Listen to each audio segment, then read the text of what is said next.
Hello guys, welcome. Collective reading tayo ngayon. So tingnan natin kung kanino to mapipick up nating energy. Pwedeng sa'yo, pwede rin sa person mo. Be open-minded po. Thank you nga po pala sa mga nagsusubscribe, sa mga bumabalik. Maraming pong salamat. Start na tayo. Give me the message for collective. Kaninong energy to? Give me the message for collective. Kaninong energy to?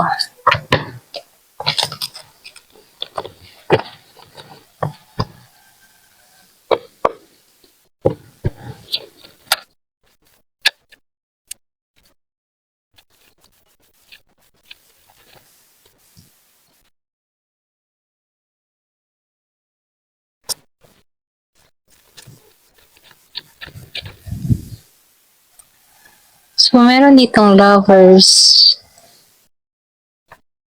King of Pentacles upright, the lovers upright.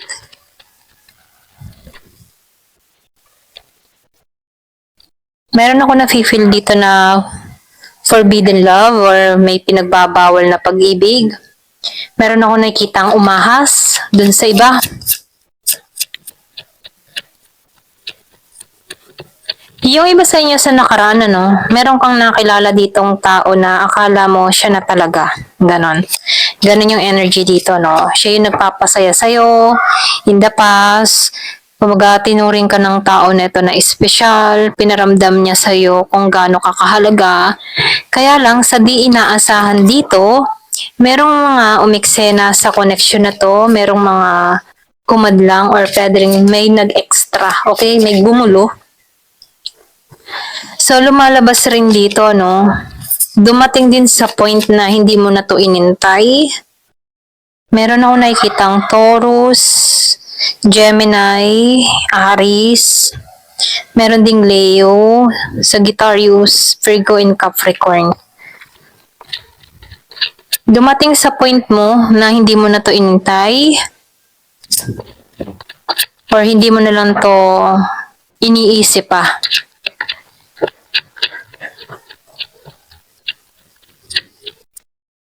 Yung iba sa inyo, huminto din yung mundo mo nung meron kang mga natuklasan dito. Okay? In the past. Lumalabas dito yung past.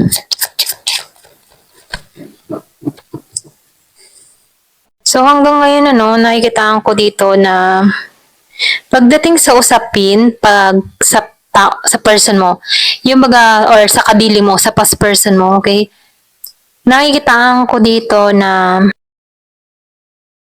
hindi ka na nagiging masaya pag ito yung pinag-uusapan or pag ito yung naalala mo. Mabigat lang yung nararamdaman mong energy para sa tao na to. Nawalan ka na ng spark pagdating dito, okay?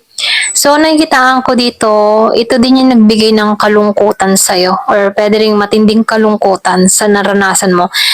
Yung mga tipo na nakaranas ka dito ng totally in love pero nakaranas ka din dito na totally broken, ganon.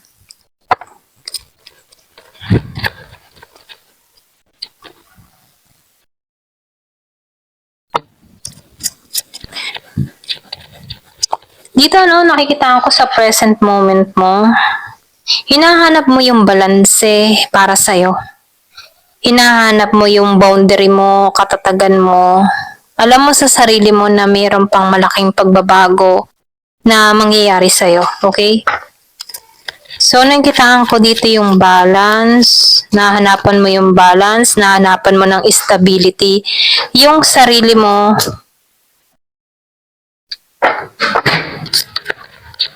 Give me the message. So, lumalabas dito, nabalik mo yung iyong katatagan, nabalik mo yung tapang mo, nabalik mo muli yung lakas mo, lumalabas dito sa present moment mo na matatag ka. Hinubog ka ng panahon or hinubog ka ng experience mo kung bakit ganito ka katatag sa panahon ngayon. Nakikitaan ko dito na matapang ka, open yung crown chakra mo sa pagbabago. So, nakikitaan ko dito, ikaw, nananatili kang matatag kahit meron kang mga matitinding pinagdaanan, andun yung kakontentuhan mo, andun yung renewal na nangyayari sa'yo. So, lumalabas dito, no, positive yung kaisipan mo.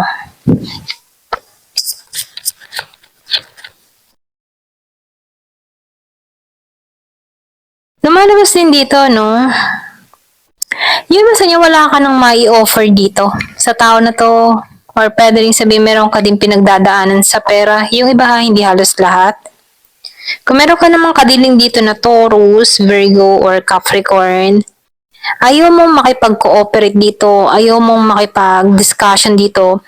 Kung meron kayong anak ng tao nito, ni suporta, ayaw mong kumuha dito, okay? Kung naninindigan ka, ayaw mo siyang makita, ayaw mo siyang makausap, andun yung matinding pag-iwas mo dito, ganon. Meron akong nakikitang Leo. So, malakas yung Taurus and Gemini. Malakas din ang Aries. So, dumating ka din sa point na nahirapan ka, no? Yung iba sa inyo, meron ka ditong kadiling na tao na merong nararanasang matinding pagsubok, meron tong pinagdadaanan, meron tong sakit. Yung iba ha, kumbaga yung pera niya dito nauubos dahil merong pinaglalaanan. Yung iba sa gamot, maintenance, or pwede rin merong mga utang, mga ganun ano. So, nakikitaan ko dito, problemado pagdating sa pera.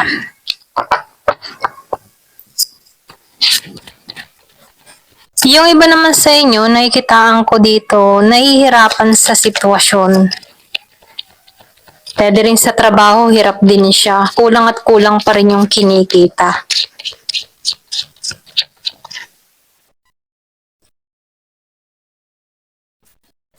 Meron ditong person na kung saan ano, yung man tipo na feeling niya wala na siyang simula, wala nang bagong mangyayari, ganun. Kumaga itong tao na to, nakikitaan ko dito na nagiging siyang negatibo. So, meron akong nakikitang Sagittarius and Leo. So, lumalabas dito, no? Yung bang tipo na na-stress siya sa sitwasyon, feeling niya wala ng pagbabago, feeling ng tao na to na hindi araw-araw na walang nangyayari sa kanyang pagbabago, walang renewal na nagaganap, ganon. Nawawala siya ng pag-asa, araw-araw siya na yung bang tipo nagtatrabaho na mabigat yung kanyang dinadala, marami siyang mga suliranin, mabigat na problema na walang kasiyahan. Pwede rin sabihin na kulang siya sa excitement, kulang siya sa pag-explore, experience, mga ganun. No? So, nakikitaan ko dito, pwedeng trabaho, bahay lang siya. Ganun.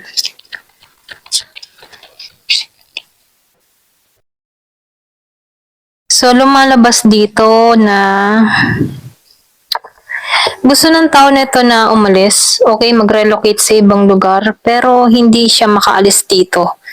Meron ako nakikitang ganon. So, meron ako nakikitang Aries, Leo, Sagittarius. Gusto niya mag-abroad, gusto niya na, or lumipat ng lugar, lugar yan. Lumipat ng lugar, mag-relocate sa ibang lugar, mga ganun ano. Kaya lang dito, hindi pa rin siya pinapalad. Yun yung nais niya, pero mabigat para sa kanya. Hindi niya alam kung paano ba magsisimula, paano ba makakaraos, mga ganun ano. So, lumalabas din dito, kulang din tong taong ito sa atensyon. Kumbaga naghahanap siya ng atensyon, naghahanap siya ng kalinga, naghahanap siya ng pagmamahal sa paligid niya, ganun. Kaya lang hindi niya matagpuan to.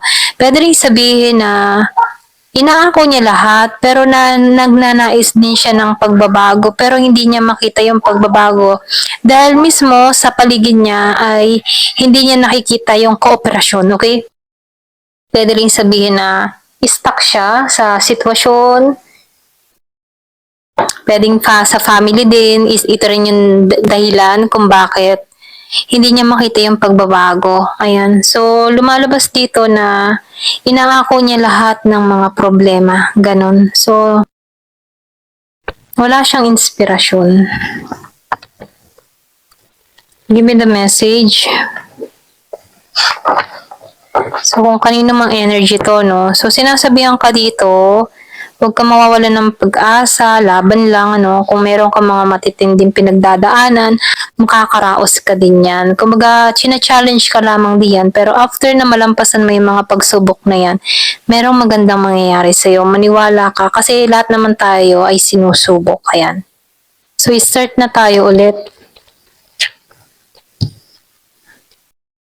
So, lumalabas, malungkot talaga, okay? Parang katulad kahapon, merong nalulungkot, feeling niya, broken siya, feeling alone. Kasi dito, nung lumalabas dito na inaako niya lahat, wala man lang sumusuporta sa kanya, ramdam niya na nag-iisa siya, wala nagmamahal, wala nagmamalasakit sa kanya.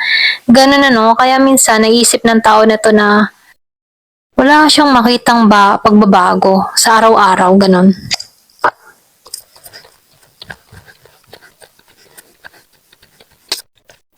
Yung bang paulit-ulit na lang yung routine niya araw-araw. So, dun siya na nalulungkot. So, meron dito lesson learned. So, sinasabihan lang din dito no, na kailangan matapos na tong cycle, kailangan mo magkaroon ng panibagong inspirasyon, goal, para maalisan mo to. Kumaga, kailangan ng pakawalan yung mga dapat alisan. Lesson learned, okay? Meron din ditong lesson learned, matuto sa mga pinagdaanan. So, denial. So, nakikita ko dito, meron din dito hindi hinaharap yung katotohanan. Marami siyang mga dahilan. Pwedeng meron kang kaugnay na ganitong tao. Marami siyang dahilan pagdating sa'yo. Hindi mo makita yung kooperasyon ng tao nito. Hindi mo makita na importante ka sa kanya. Okay, marami siyang dahilan. Hindi niya hinaharap yung katotohanan. So, lumalabas din dito, no? Meron naman soulmate dito. Or pwede rin sabihin, humahanap ka dito ng soulmate mo, yung pareho kayo, yung mag-start kayo sa kaibigan. Hindi sa connection na gusto mo yung may kabuluhan. Yun talagang partnership, hindi lang basta sa kamunduhan. So, lumalabas dito, gusto mo yung malalim na connection na kung saan ano, meron kayong pagkakaunawaan sa isa't isa. So, merong single dito. Status niya ngayon, single. Hindi, yung bang tipo na wala siyang ka-connection ngayon, wala siyang kausap. Ayan. So, sinasabihan ka dito, no? Yung iba sa inyo, meron dito nag-i-stalk. Meron nag-i-stalk sa social media, gumagamit ng fake account. Or pwede rin merong tinatago. Meron kang tinago dito, meron ditong tinutuklas kung ano nangyayari sa'yo, or pwede sabihin ikaw, meron kang tinutuklas dito, meron kang tinitingnan sa social media, okay?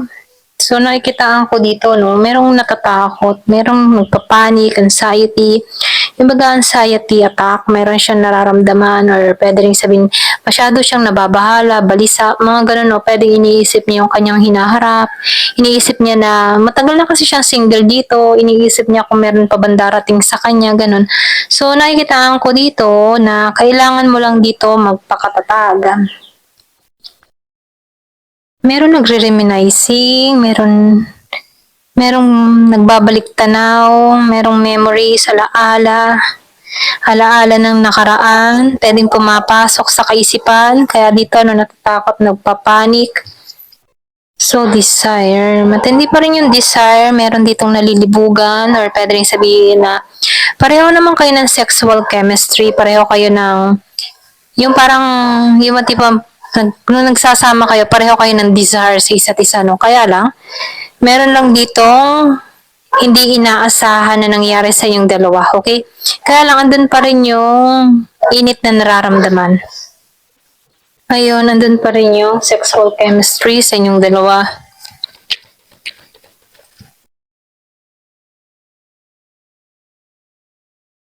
So, meron dito, nag-pause.